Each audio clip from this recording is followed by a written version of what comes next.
Assalamualaikum warahmatullahi wabarakatuh. Perkenalkan, nama saya Muhammad Rafiq Mawadin, NIM 2006631. Di sini saya akan mereview buku dengan tema Islam dan Politik. Buku yang saya review adalah buku dengan judul Islam dan Negara, yang ini, yang ditulis oleh Bahtiar Effendi. Buku ini merupakan cetakan kedua dan diperluas dari buku Islam dan Negara, Transformasi Pemikiran dan Praktik Politik Islam di Indonesia. Cetakan pertama terbit pada tahun 1998 dan ada perubahan sedikit pada cover, tata letak, dan juga cetakan kedua. Ini juga memuat epilog yang membahas soal politik Islam di Indonesia pasca Soeharto. Buku ini juga berasal dari disertasi penulis untuk meraih gelar doktor pada Departemen Ilmu Politik di Ohio State University, Amerika Serikat. Judul aslinya adalah Islam and State: The Transformation of Islamic Political Ideas and Practice in Indonesia. Oke, sebelum kita mereview, kita akan masuk membedah mengenai daftar isi.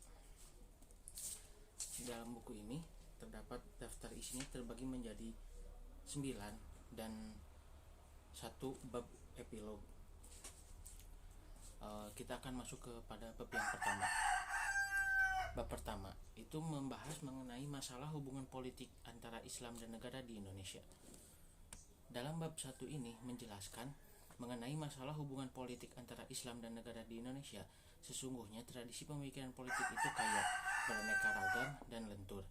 Dalam tulisannya Islam dan Politik Development, Michael Hudson mengemukakan bahwa sebenarnya pertanyaan yang patut dikemukakan bukanlah yang kaku dan salah arah karena bergaya mendidik otonomisasi, yakni apakah Islam dan pembangunan politik itu bertentangan atau tidak, melainkan seberapa banyak dan pemikiran Islam yang bagaimana yang sesuai dengan sistem politik modern diletakkan dalam konteks Indo-Indonesia. Dalam upaya menjawab masalah pokok studi ini, maka yang menjadi pertanyaan adalah jenis Islam yang manakah atau gagasan-gagasan dan praktik-praktik politik Islam yang manakah yang dapat menjamin terbinanya hubungan yang baik antara Islam dengan negara bangsa di Indonesia.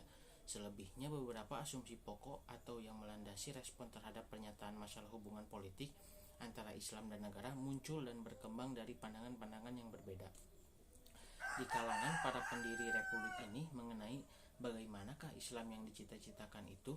Ini masalah yang berakar pada sejarah kedua hubungan politik antara Islam dan negara-negara yang tidak mesra tidak muncul dari doktrin Islam itu sendiri, melainkan dari bagaimana Islam itu diartikulasikan secara sosio-kultural, ekonomis, dan politis di Indonesia. Pandangan mengenai Islam dan legalistik dan formalistik karena kecenderungan eksklusifnya tampak memancing munculnya ketegangan-ketegangan dalam sebuah masyarakat yang secara sosial, keagamaan, dan kultural bersifat heterogen. Pada sisi lain, apa yang dapat disebut sebagai pandangan mengenai Islam dan substansialistik, yakni yang menomorsatukan keadilan, kesamaan, partisipasi, dan musyawarah, dapat memberi landasan yang penting bagi pengembangan sintesis yang khas antara Islam dan negara dalam rangka membentuk kembali hubungan politik keduanya. Kita akan masuk ke bab yang kedua. Bab yang kedua ini menafsirkan Islam dan politik di Indonesia. Dalam bab 2 ini menjelaskan beberapa poin di antaranya yaitu domestikasi Islam, kelompok skismatik dan aliran, perspektif trikonomi Islam, kultural domestik Islam. Teori ini seringkali diasosiasikan dengan karya-karya Heri J. Benda. Mengenai Islam di Indonesia, teori ini dibangun di atas landasan analisis mengenai Islam di Jawa pada abad ke-16 hingga ke-18, terutama pada periode perebutan kekuasaan antara para penguasa kerajaan-kerajaan Muslim yang pada saat wilayah pesisir Jawa. Kelompok skismatik dan aliran teori ini merupakan instrumen paling berpengaruh untuk menjelaskan politik Indonesia pada periode pasca kemerdekaan. Teori ini muncul dari tim peneliti Massachusetts Institute of Technology atau MIT yang melaksanakan studi geografi pada awal hingga pertengahan 1950-an di sebuah desa kecil di timur yang bernama Mojokerto. Meskipun demikian, lebih khusus lagi, teori ini telah diidentifikasi dengan tulisan-tulisan Robert R. J. dan Clifford Geertz yang pertama menekankan corak skismatik hubungan Islam dan Jawaisme yang kemudian berkembang melalui wilayah konfrontasi keagamaan dan memasuki bidang politik, kebudayaan, dan kehidupan sosial.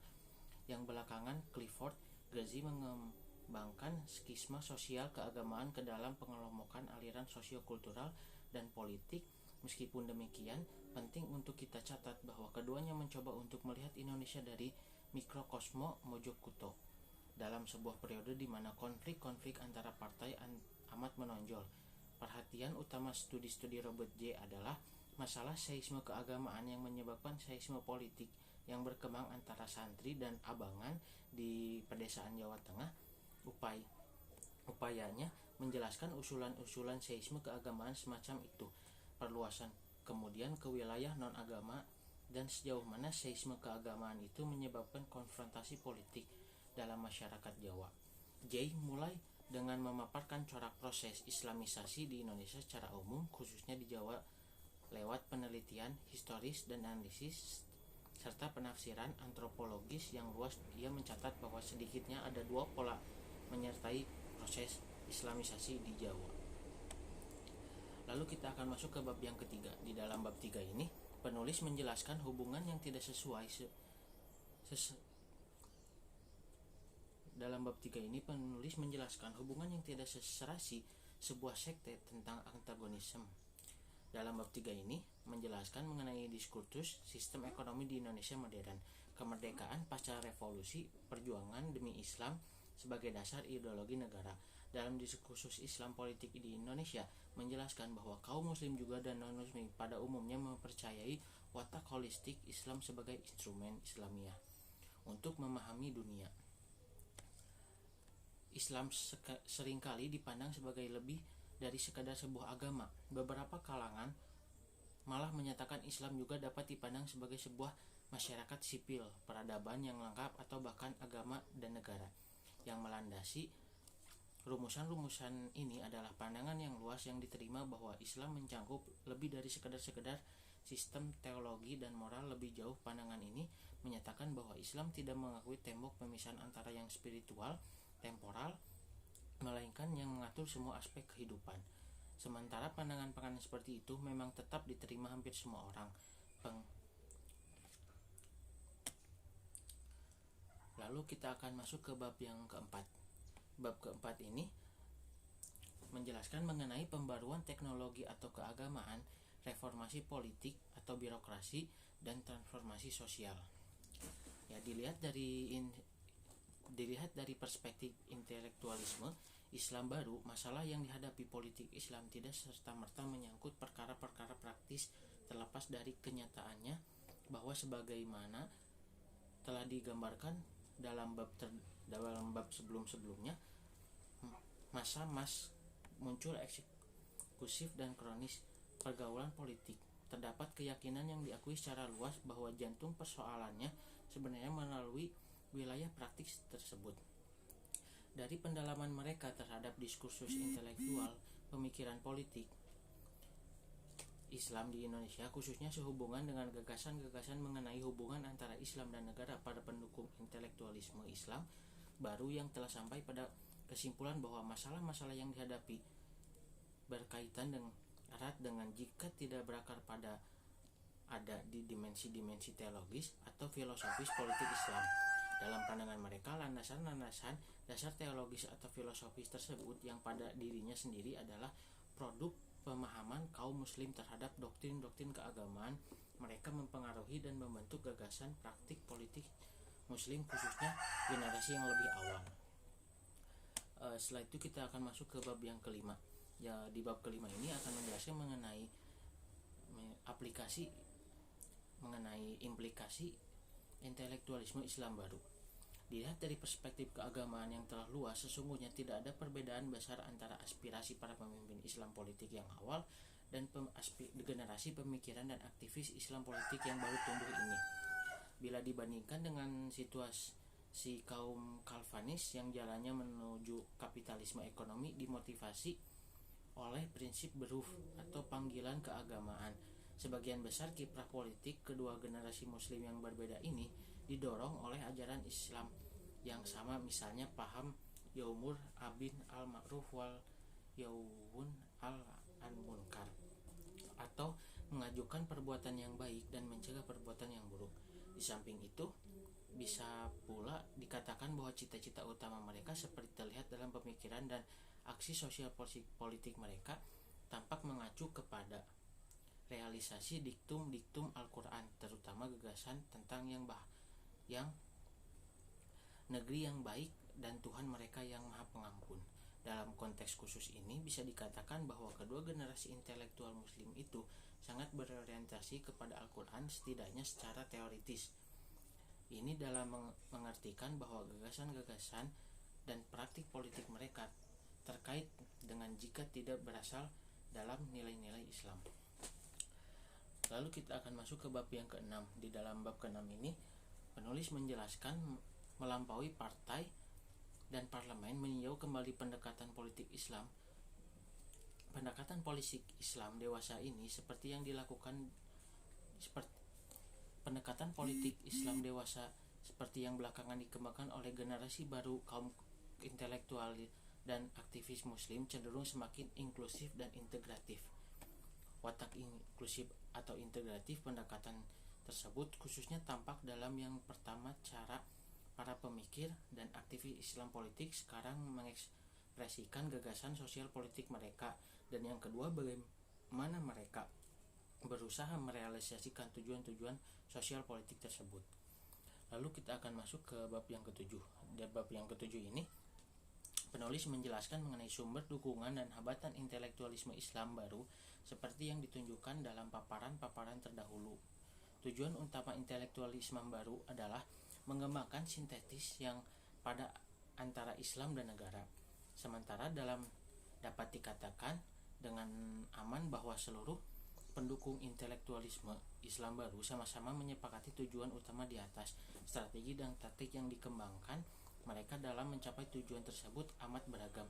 Pada satu sisi, para pendukung aliran pembaharuan teologis atau religius dan reformasi politik atau birokrasi memberi penekanan perhatian kepada negara akan jenis kerjasama dan tingkat tertentu dengan negara. Pada memfokus mereka menguasai posisi masyarakat, baik secara sosial, ekonomi maupun politik.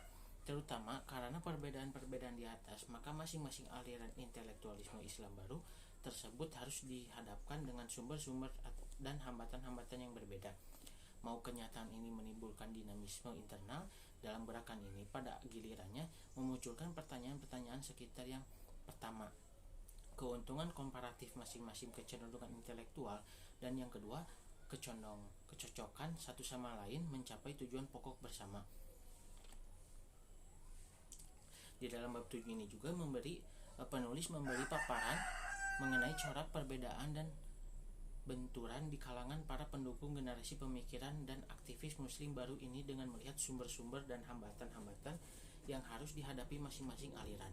Sumber-sumber dan hambatan-hambatan itu terutama tumbuh dari audiens utama mereka, baik pada tingkat negara maupun masyarakat.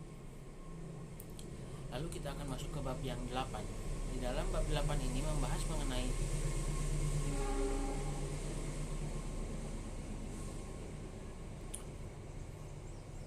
kita akan masuk ke bab yang ke-8.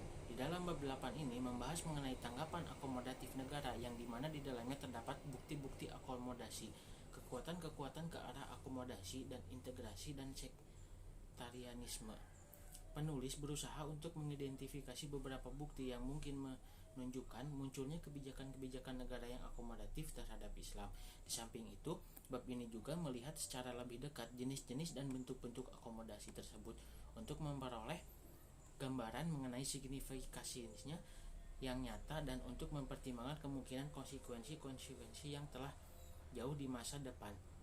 Sejalan dengan argumen besar studi ini, seperti yang dikemukakan di atas, pendekatan saya adalah menilai buku-buku yang tersedia itu dalam kerangka transformasi intelektual, gagasan, dan praktik politik Islam.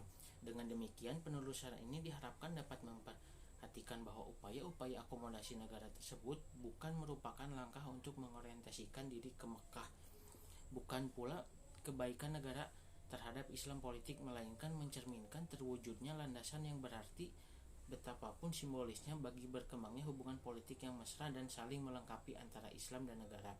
Sebuah tonggak sejarah politik di atas jalan yang dinodai sikap saling bermusuhan begitu lama. Lalu kita akan masuk ke bab yang terakhir, yaitu di bab yang ke-9. Di dalam bab 9 ini penulis menjelaskan kesimpulan dari menuju hubungan politik yang integratif antara Islam dan negara. Yang masih mengusik pertanyaan hendak kemana Islam politik itu, kalau pertaruhan ideologi tidak ada lagi, ada berbagai jawaban yang sudah dilontarkan orang. Dari kalangan cendekiawan, sering kita dengar perlunya Islam mengingat ke taraf ilmiah filsafat atau pemikiran yang besar. Ada juga yang mengingatkan Islam hijrah ke bidang kebudayaan atau terjun ke dalam pembinaan masyarakat tanpa harus mempertaruhkan umat dalam politik. Sementara jawaban itu terdengar tinggi dan mulia, dalam kenyataan sulit membayangkan Islam yang sama sekali absen di percaturan politik.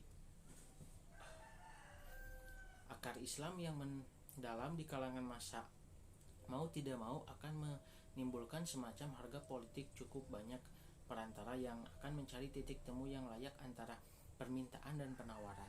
Di samping itu selalu ada kelompok yang menginginkan tawaran yang dekat dan konkret. Buat mereka ini, Islam politik memang perlu beralih dari ideologi ke percaturan politik yang lebih praktis, karena di depan mereka ini terbentang peluang untuk membawa Islam ke dalam power politik. Di sanalah Islam politik hendak mencari formatnya yang baru. Dalam perspektif yang lebih luas, paparan panjang lebar di halaman-halaman sebelumnya, di bab sebelumnya, dimaksudkan untuk menjawab pertanyaan apakah Islam dalam berjalan seiring dengan sistem politik modern, di mana gagasan negara bangsa adalah salah satunya unsurnya yang penting, mengingatkan bahwa Islam adalah sebuah agama yang murni interpretatif. Sebagaimana sudah ditunjukkan dalam pengantar buku ini, maka jawaban atas pertanyaan di atas bisa positif dan juga bisa negatif. Jawaban persisnya tergantung pada jenis Islam yang manakah yang diajukan untuk dianalisis. Demikian juga masalah hubungan politik antara Islam dan negara di Indonesia. Dalam sejarah panjang, hubungan politik keduanya tergantung kepada jenis diskursus Islam politik yang dimanakah yang sedang berkembang. Sekian review buku dari saya mengenai Islam dan Negara karya Bahtiar Effendi. Mohon maaf apabila ada kesalahan. Lebih kurangnya saya. Wassalamualaikum warahmatullahi wabarakatuh.